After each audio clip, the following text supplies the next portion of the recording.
नमस्कार, आप देखना शुरू कर चुके हैं स्टार टीवी बिहार और मैं आपके साथ सरोज सिंह।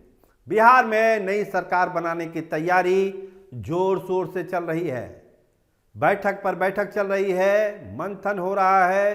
मंत्रिमंडल कैसा बनेगा, किसको लिया जाए, किसको नहीं लिया जाए, मुख्यमंत्री कौन होगा और सबसे बड़ा सवाल कि इस बार स्पीकर कौन बनेगा और किस पार्टी का बनेगा।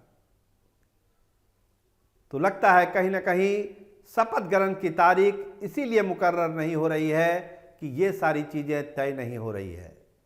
जनता दल यूनाइटेड चाहता है कि इस बार स्पीकर उसी का हो।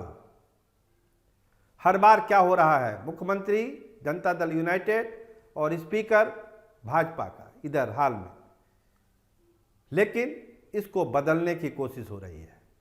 तो इस बार जनता दल यूनाइटेड चाहता है कि स्पीकर का जो महत्वपूर्ण पद है वो जनता दल यूनाइटेड के पास ही रहे।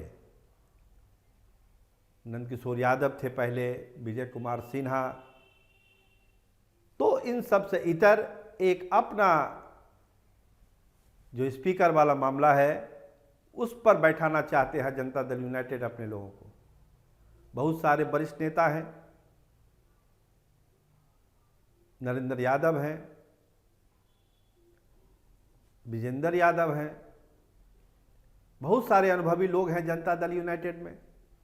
खुद विजय चौधरी हैं, रह चुके हैं स्पीकर। तो जनता दल यूनाइटेड अपने हिसाब से चीज़ों को रखना चाहता है, क्योंकि भाजपा बड़ी पार्टी हो चुकी है और स्पीकर की भूमिका बहुत ही महत्वपूर्ण होने वाली है।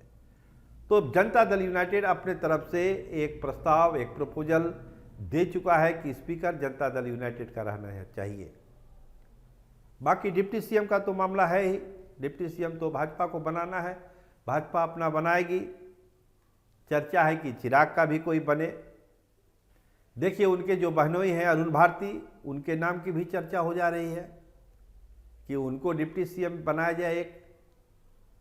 हालांकि जो बातें हैं, जो सोर्स बता रहे हैं कि चिराग खेमे से 3 मंत्री बनाए जा सकते हैं और तीनों के नाम चिराग पासवान तय कर रहे हैं कि किसको बनाना है।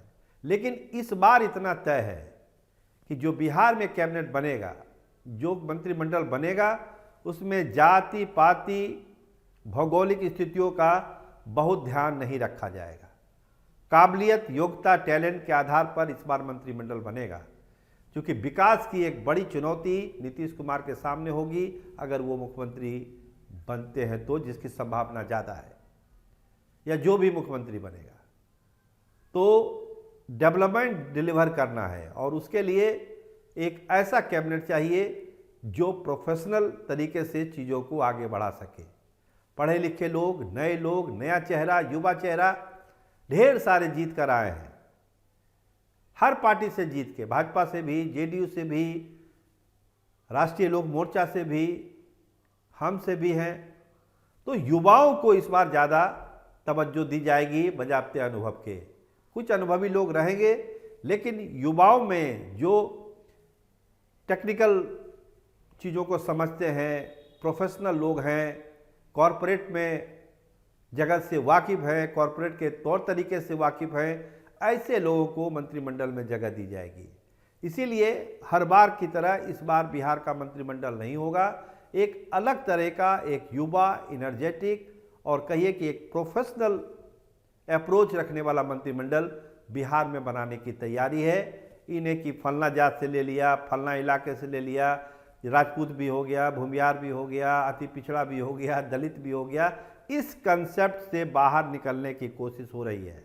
अब कितना हो पाएगा ये तो जो उनको तय करना है वो जाने, लेकिन विचार इसी लाइन पर हो रहा है कि मंत्रिमंडल उसी तरीके से बनाया जाए। लेकिन सबसे बड़ा पेच स्पीकर को लेकर फंस रहा है कि स्पीकर किसको बनाना है और किस पार्टी का बनाना है।